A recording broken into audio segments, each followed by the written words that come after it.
Hello everyone, welcome back to Literary Theory.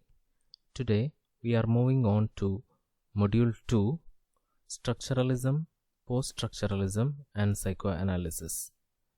Today we are going to learn about Structuralism.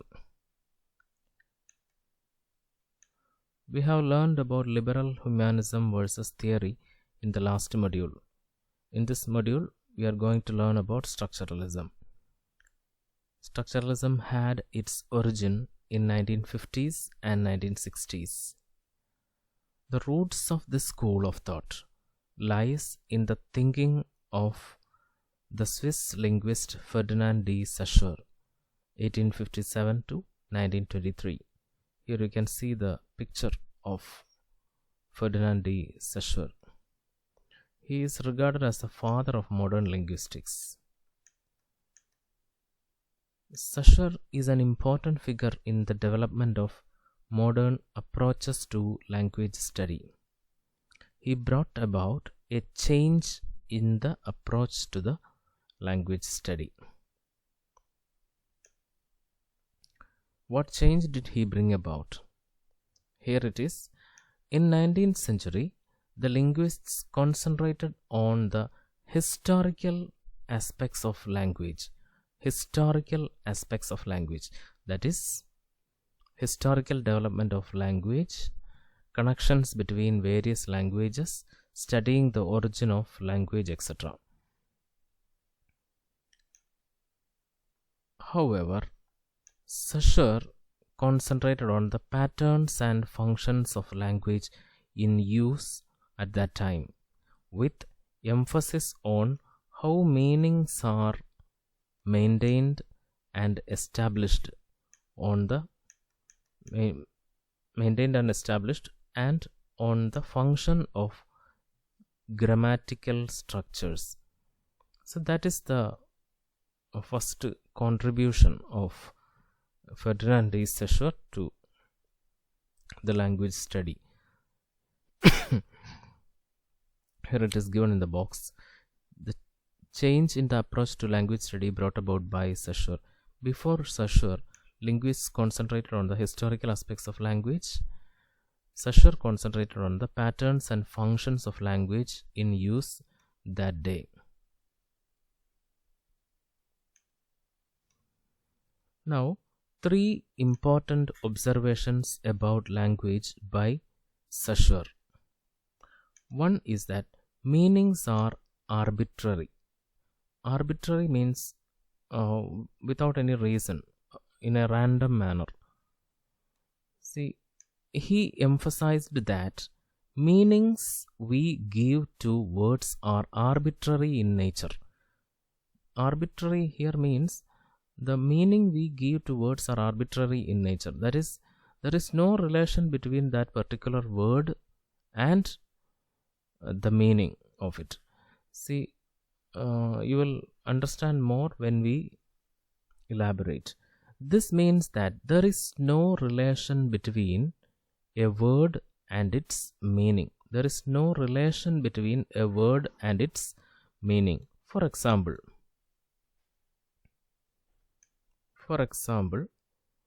there is no reason why we call a cat a cat.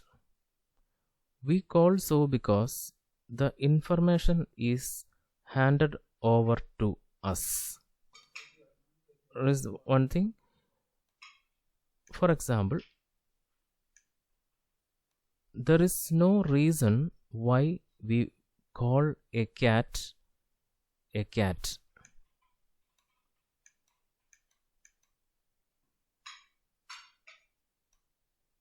We call so because the information is handed over to us. Very few words in our language have relation with meaning. For example, cuckoo bird is called cuckoo because of its sound. Hissing is called so because of the sound hiss. Similarly, the word buzz. We know that there is in these cases we know that there is a connection between the word and its meaning. Cuckoo bird is called cuckoo because of its sound. But take the case of a horse. There is no reason why that particular word is given to that animal. Take this case of the cat. There is no reason why this particular word is given to that animal. No reason at all, except for very few words like this. In our language, meanings are arbitrary. That is, there is no connection between the word and its meaning.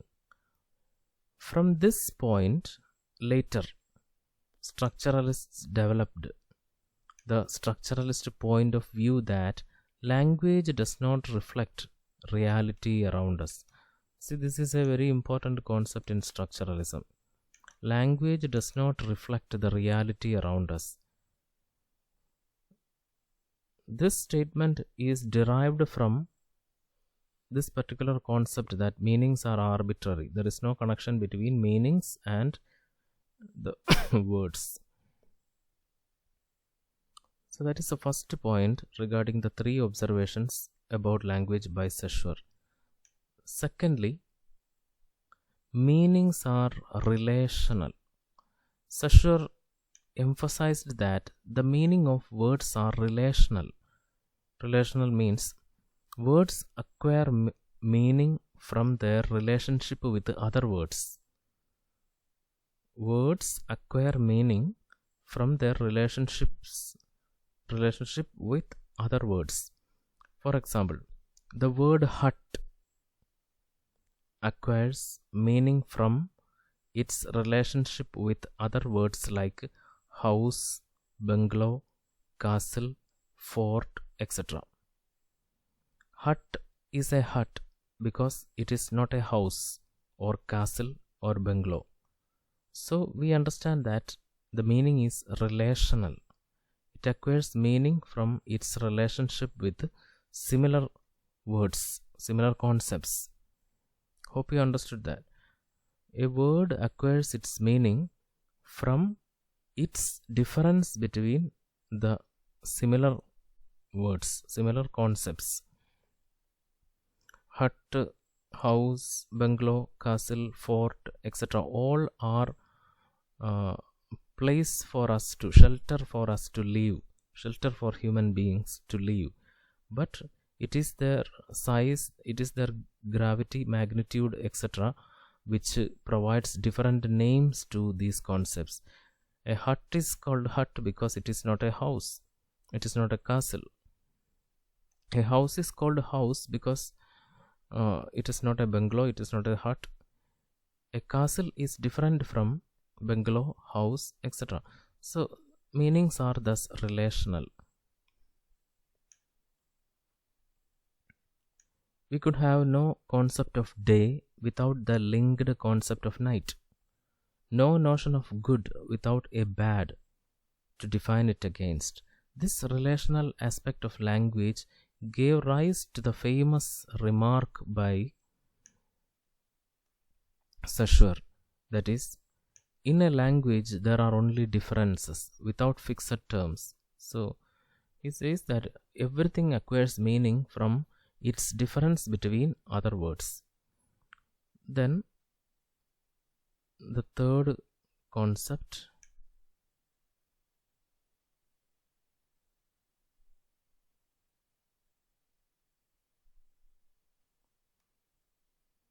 the third one,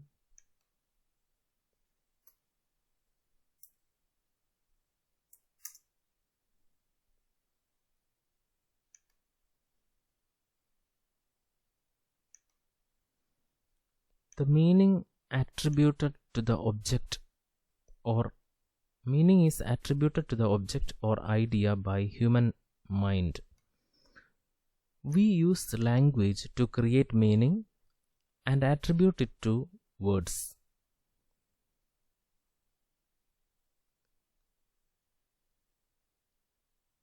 It is transferred from generation to generation. as said before, language doesn't reflect reality. This means that just as we explained before, a cat is called cat without any reason. We identify it because it is handed over to us from the previous generation. So we naturally connect this word with this particular concept. Otherwise, there is no connection between it. The meaning is attributed to the object by us, by human being, human mind.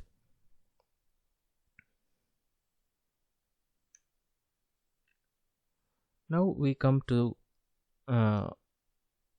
another important concept by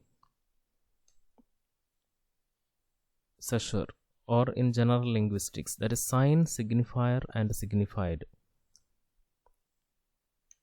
In linguistics, a sign means any unit of language used to designate an object or reality around us. Sign is any unit of language which create meaning, which is used to designate an object or reality around us. Sign can be broken down into two parts, that is signifier and signified. Signifier is the word used to designate something. Signifier is the word, this is important, signifier is the word used to designate something, and signified is the object or thing or concept designated by the signifier. See, signifier is this particular word called tree. This is a linguistic element. This is a word, signifier. Then signified means actually an original tree. That is the difference between signifier and signified. Together, this word tree and this particular real tree, together they are called a sign. Here is another pictorial example. Signifier, flowers. Signified, the real flower.